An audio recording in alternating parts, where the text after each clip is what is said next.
محترم المقام واجب الاحترام سامعین و حضرات،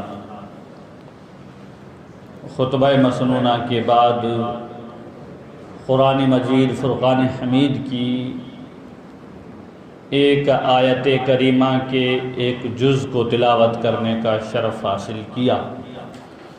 اس پر کچھ روشنی ڈالوں اس سے پہلے ہم اور آپ سب مل کر آقائے نامدار، مدینے کے تاجدار، سب نبیوں کے سردار، امام الانبیاء، دائی حلیمہ کے حلیم، بی بی آمنہ کے امین، ہرے گنبد خضرا میں آرام فرمانے والے آقا، اپنے لمبے لمبے ہاتھوں سے ہم مسکینوں کو بھیک دینے والے مصطفیٰ جناب احمد مجتبی محمد مصطفیٰ صلی اللہ علیہ وسلم کی بارگاہ بے کش پناہ میں نہایت ہی ادب و احترام کے ساتھ ہدیہ درود و سلام کا نذرانہ پیش کریں اور پڑھیے بآواز بلند۔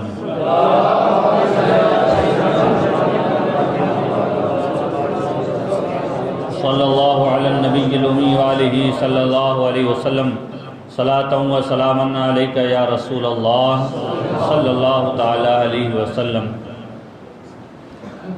ایک مرتبہ پھر جھوم کر حکیموں کے حکیم، بادشاہوں کے بادشاہ، طبیبوں کے طبیب، بے کسوں کے کس، ہم غریبوں کی دعاؤں کو اللہ کی بارگاہ میں قبول کروانے والے جناب محمد الرسول اللہ صلی اللہ علیہ وسلم کی بارگاہ میں ایک مرتبہ پھر سے جھوم جھوم کر غلامی کا ثبوت دیتے ہوئے بآواز بلند درود پاک پڑھیں۔ سیدنا و شفیعنا و نبینا و مولانا محمد وآلہ و صحابہ وبارک وسلم، صلو علیہ صلاۃ و سلام علیک یا رسول اللہ صلی اللہ تعالی علیہ وسلم۔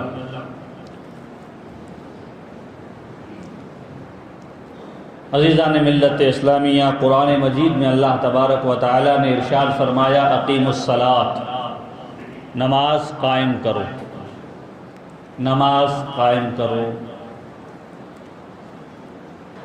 ایک جگہ پر نہیں، متعدد جگہوں پر، کئی مقامات پر اللہ رب العزت نے نماز کے حوالے سے ارشاد فرمایا کہ نماز قائم کرو، اور اللہ کے رسول صلی اللہ علیہ وسلم ارشاد فرماتے ہیں، الصلاۃ معراج المومنین، نماز مومنوں کی معراج ہے۔ نماز رب نے فرض کر دی اپنے بندوں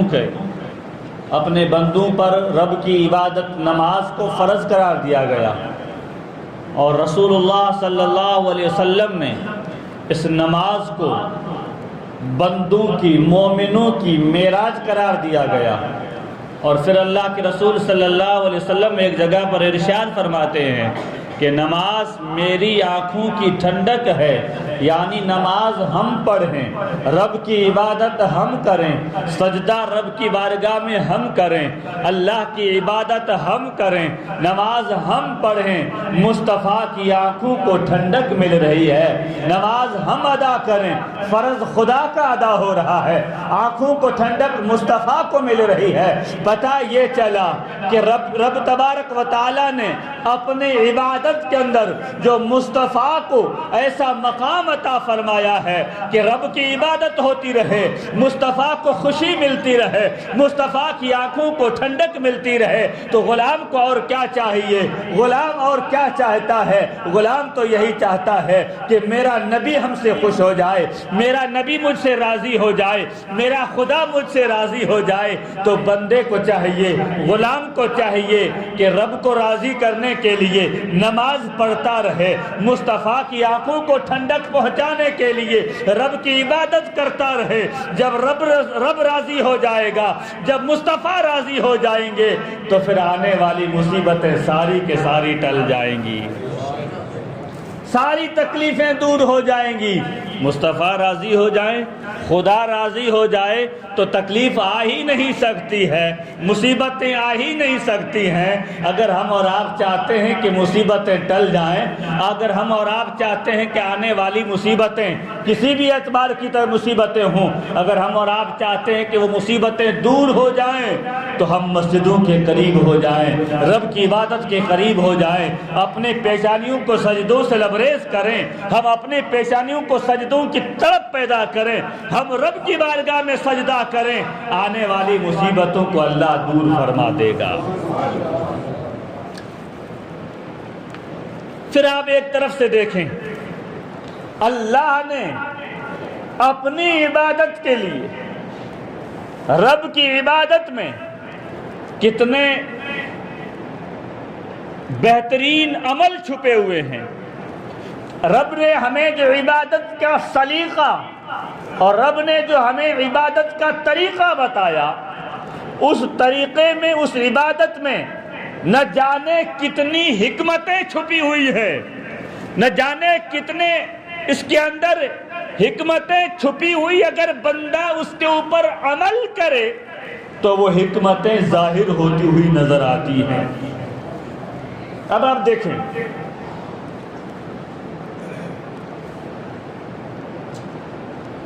اسی دور میں آپ دیکھ لیں، اسی فی الوقت زمانے، اس حالیہ زمانے میں آپ دیکھ لیں کہ ایک بیماری بڑے زوروں اور شوروں پر ہے، جسے کورونا وائرس کے نام سے لوگ ہم اور آپ پہچانتے جانتے ہیں۔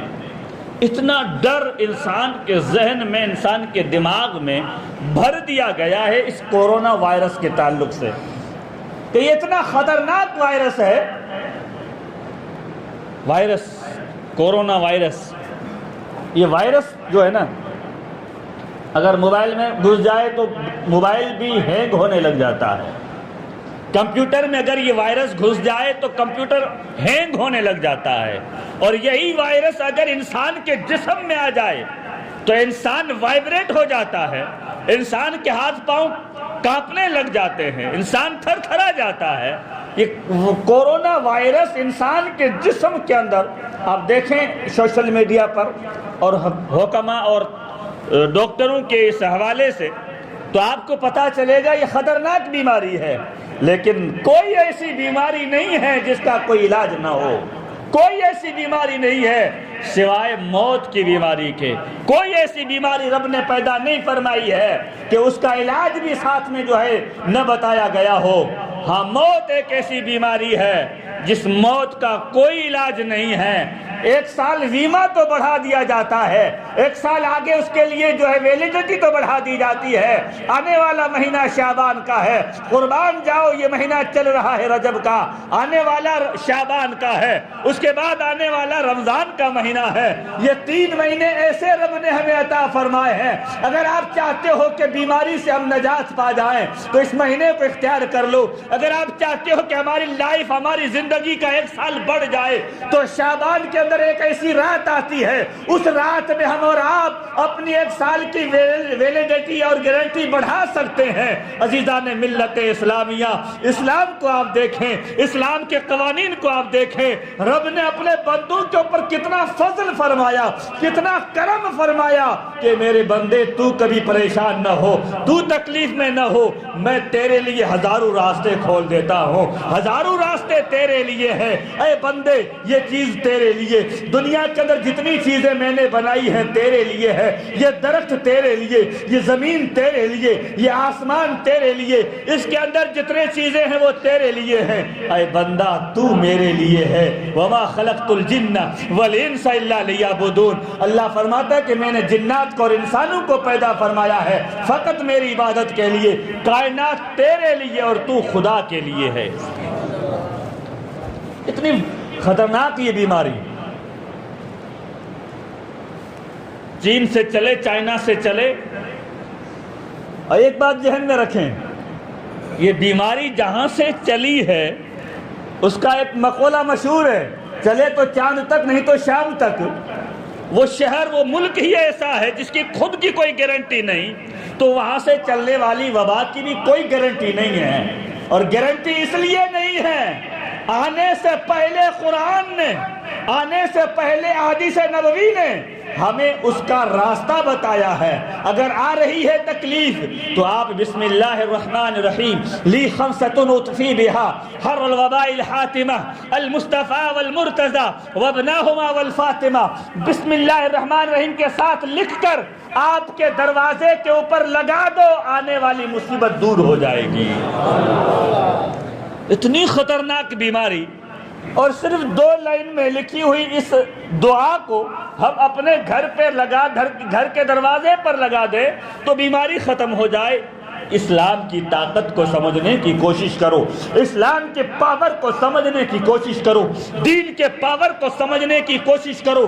اتنی بڑی وبا اور اتنی بڑی بیماری جب 2 لائن دعا کے لکھ کر اگر ہم دروازے پر لگا دیں تو بیماری دور ہو جاتی ہے، تو پھر یہ بیماریاں کتنی بڑی کیوں نہ ہو، اگر قرآن کی سورت الحمد کو پڑھ کر اگر تم اپنے زندگی کے اندر عمل بنا دو تو قسم خدا کی یہ اور وہ ساری بیماریاں ختم ہو سکتی ہیں۔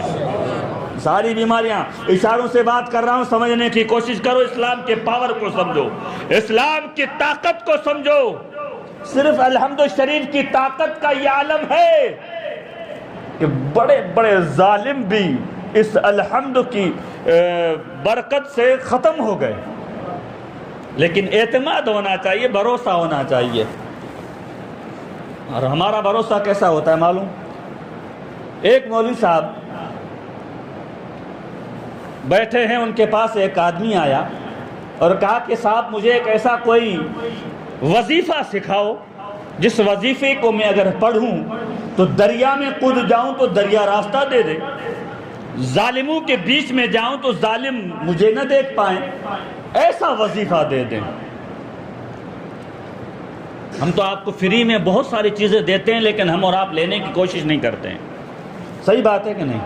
پانی پینے کا طریقہ کتنا آسان تھا، پانی پینے کا طریقہ جو ہم نے آپ کو بتایا تھا کتنا آسان تھا، لیکن 2-4 آدمیوں نے عمل کیا ہوگا تو کیا ہوگا، لیکن ہم پانی پی رہے ہیں اس کے اوپر بھی عمل نہیں کر پاتے ہیں۔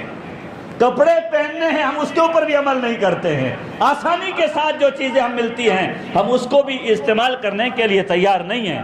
مگر ہاں ڈاکٹر کہہ دے آپ کا 10,000 فیس لگے گا، اتنے پیسے لگیں گے، آپ یہ کام کرو، اور اس کے بعد آپ کو 3 مہینے تک مرچی نمک نہیں کھانا ہے تو بند کر دیں گے۔ میرے پیارے آقا کے پیارے دیوانوں، مولوی صاحب کے پاس وہ بندہ آیا، کہا کہ مجھے آپ کوئی ایسا عمل بتائیں میں یہ کام کروں۔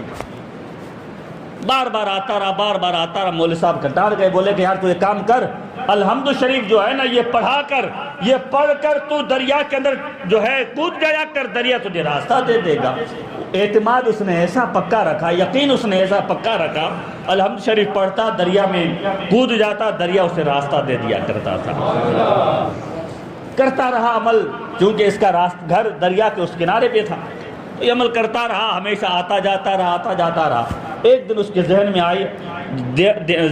میں بات آئی کہ یار اتنا بڑا وظیفہ جو مجھے دیا ہے وہ بالکل فری میں دیا ہے مولوی صاحب نے، چلو مولوی صاحب کو دعوت ہی کر دیتے ہیں۔ مولوی صاحب کو دعوت کی، مولوی صاحب سے کہا کہ حضرت آپ کو میرے گھر دعوت ہے، غریب خانے پر آپ چلیں، دعوت کھانے کے لیے کہا چلیں گے، بولے چلیں۔ دریا کے قریب پہنچے، کدھر کہاں لے جا رہے ہو؟ میرا گھر دریا کے اس کنارے پہ ہے۔ کہ اچھا کہ ہاں، بولے یہ دریا بیچ میں ہے۔ کہا سرکار آپ نے جو وظیفہ بتایا وہی وظیفے کے طور پر میں آتا جاتا ہوں، یہاں نہ کشتی ہے، نہ کوئی آنے جانے کا راستہ ہے، نہ کوئی ایسا کوئی معمول انتظام ہے۔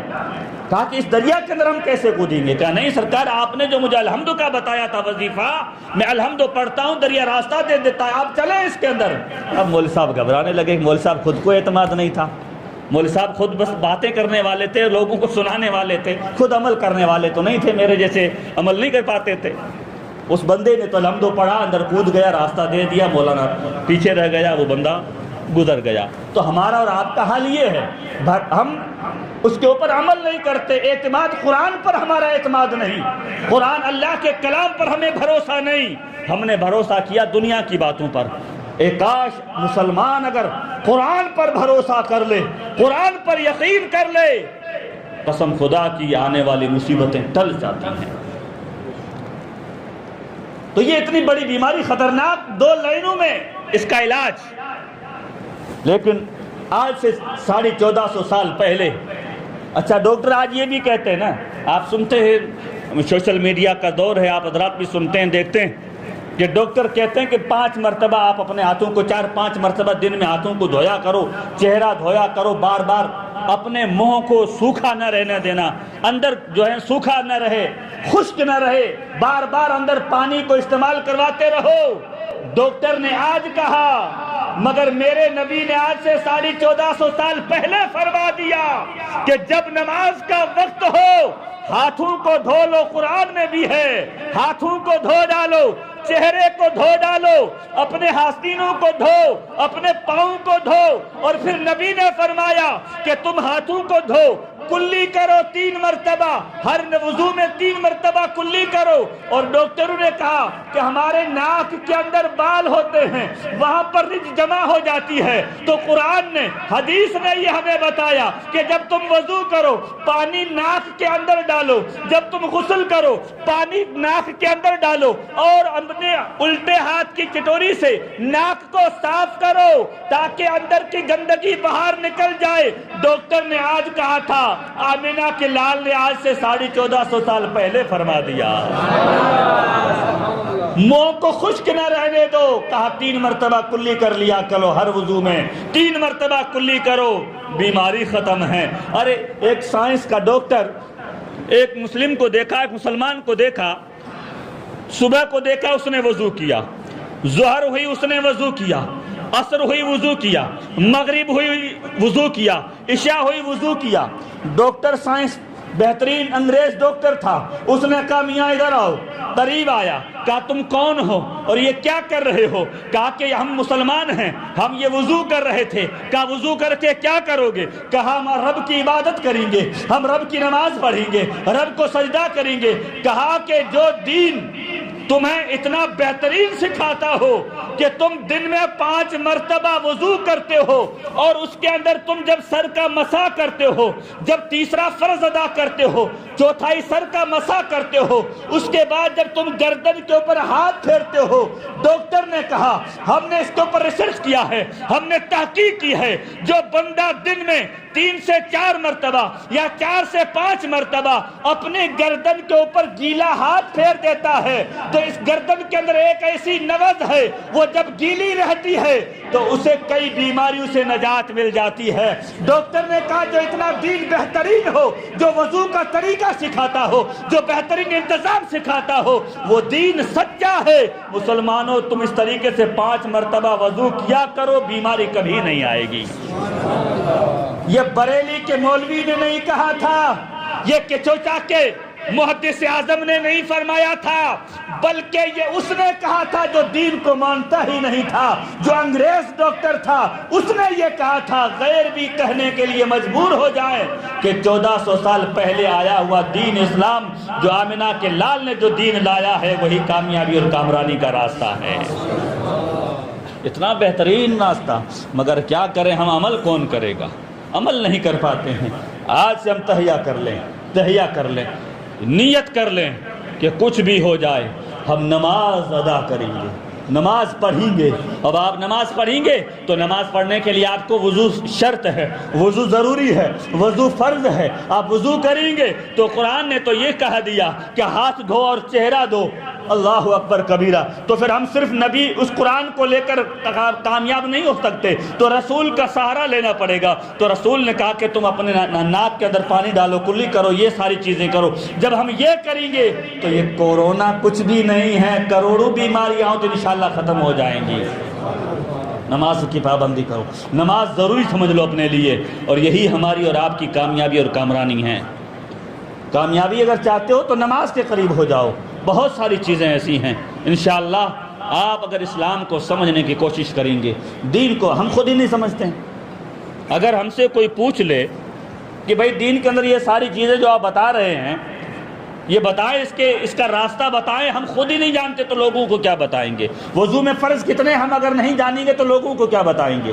اس لیے خود پہلے سمجھیں، اس کے اوپر عمل کریں، نمازوں کے قریب ہو جائیں، پھر دیکھیں انشاءاللہ کامیابی کیسے ہمارا قدم چومتی ہے۔ میں ہر چیز کو بیماری کا نام دیتا ہوں۔ چاہے ظاہراً میں ہو، چاہے جسم کے اندر کی ہو، چاہے حکومت کی جانب سے ہو، یہ ساری بیماریاں ہیں۔ اگر ان بیماریوں سے نجات ہم اور آپ چاہتے ہیں تو ایک ہی راستہ ہے، وہ ایک ہی راستہ ہے، اللہ کی جانب واپس لوٹ آؤ، لوٹ آؤ قرآن کی جانب، لوٹ آؤ نمازوں کی جانب۔ اللہ اکبر۔ پھر نماز، خود نماز پڑھیں، قیام، نماز کے اندر جو چیزیں ہمارے لیے ضروری ہیں، سب سے پہلے قیام ہے۔ ہم نے اللہ اکبر کہہ کر ہاتھ باندھا، ہم اب قیام کے اندر کھڑے ہو گئے۔ اب پوچھئے ڈاکٹروں سے اگر اس طریقے سے کھڑا ہونے سے کیا ہوتا ہے؟ ڈاکٹر کہتے ہیں بالکل آپ ایک طریقے سے، بالکل اچھے انداز میں، صحیح طریقے سے لائن میں ایک طرح سے سیدھے ہو کر کھڑے ہو جاؤ۔ اگر آپ 2 سے 3 منٹ اس طریقے سے کھڑے ہو جاتے ہو تو آپ کا بدن بالکل سیدھا ہو جاتا ہے، اور جب آپ کا بدن سیدھا ہوتا ہے تو کئی ایسی نبضیں ہیں جہاں تک خون نہیں جاتا ہے۔ اگر آپ اس طریقے سے سیدھے کھڑے ہوتے ہیں تو کھڑے ہونے کی وجہ سے وہ خون گردش کرتا ہے اور ہر نس کے اندر پہنچ جاتا ہے۔ پھر ہم جاتے ہیں رکوع کے اندر، رکوع کے اندر ایک ایسی کمر کے اندر ایک ایسی نس ہے جو بالکل سیدھی نہیں ہو سکتی ہے، تو آپ رکوع صحیح طریقے سے کریں گے تو وہ نس بھی بالکل سیدھی ہو جائے گی، خون پورے جسم کے اندر پھیل جائے گا۔ اللہ اکبر کبیرہ۔ پھر ہمیں رکوع کے سجدے کے اندر جانا ہے، ہم کہتے ہیں سجدے کے اندر جائیں، ہم کھڑے ہیں تو خون اپنے ماتھے میں پورا صحیح طریقے سے نہیں پہنچتا ہے، رکوع میں ہے پھر بھی نہیں پہنچتا ہے، ہم جائیں سجدے میں تو جسم جو ہے وہ پورا بالکل فری ہو جاتا ہے، اور نس اور جو نبضیں ہیں وہ اپنا خون اپنے سر اور کھوپڑی کے اندر گھما دیتی ہیں، انسان کو سکون مل جاتا ہے۔ یہ نماز کے اندر فائدہ ہے، کتنا فائدہ ہے نماز کے اندر پیارے، اگر ہم اور آپ نماز کو ہی اپنا لیں۔ اسلام تو بہت وسیع ہے، بہت بڑا اسلام ہے، ہم نماز اگر شروع کر دیں تو انشاءاللہ دنیاوی بیماریاں، زمینی بیماریاں، آسمانی بیماریاں اور ظاہری باطنی ساری بیماریاں ختم ہو سکتی ہیں۔ اللہ تعالیٰ مجھے اور آپ کو توفیق رفیق عطا فرمائے۔ اللہ نے فرمایا اقیموا الصلاۃ، نماز کو قائم کرو۔ رجب کا مہینہ ہے، عبادت کا مہینہ ہے، اللہ کو راضی کرنے کا مہینہ ہے، شعبان ہے، اللہ اکبر، آ رہا ہے، رمضان آ رہا ہے، اس کے لیے اب تیاری کریں۔ ڈاکٹر کہتے ہیں نا کہ انسان 24 گھنٹے میں 10 سے 12 گھنٹے کچھ بھی نہ کھائے پیے تو پیٹ کے اندر کے کیڑے ختم ہو جاتے ہیں۔ ڈاکٹروں نے کہا، میں نے کہا قربان جاؤں آمنہ کے لال پر، 1450 سال پہلے فرما دیا مسلمانوں روزے رکھا کرو، رمضان میں روزے رکھو، اندر کی بیماریاں سب ختم ہو سکتی ہیں۔ کیا بتائیں؟ فَبِأَيِّ آلَاءِ رَبِّكُمَا تُكَذِّبَانِ، رب کی کس کس نعمت کو ہم جھٹلائیں گے؟ نعمتیں ہیں اگر ہم سمجھنے کی کوشش کریں۔ اللہ تعالیٰ مجھے اور آپ کو توفیق رفیق عطا فرمائے، آمین۔ وآخر دعوانا ان الحمد للہ رب العالمین۔ جن کی سنتیں باقی ہیں وہ کھڑے ہو کر سنتوں کو ادا کریں، صفوں کو جو ہے صحیح کریں، سیدھی کریں، اور اس کے بعد سنتوں کو ادا کریں۔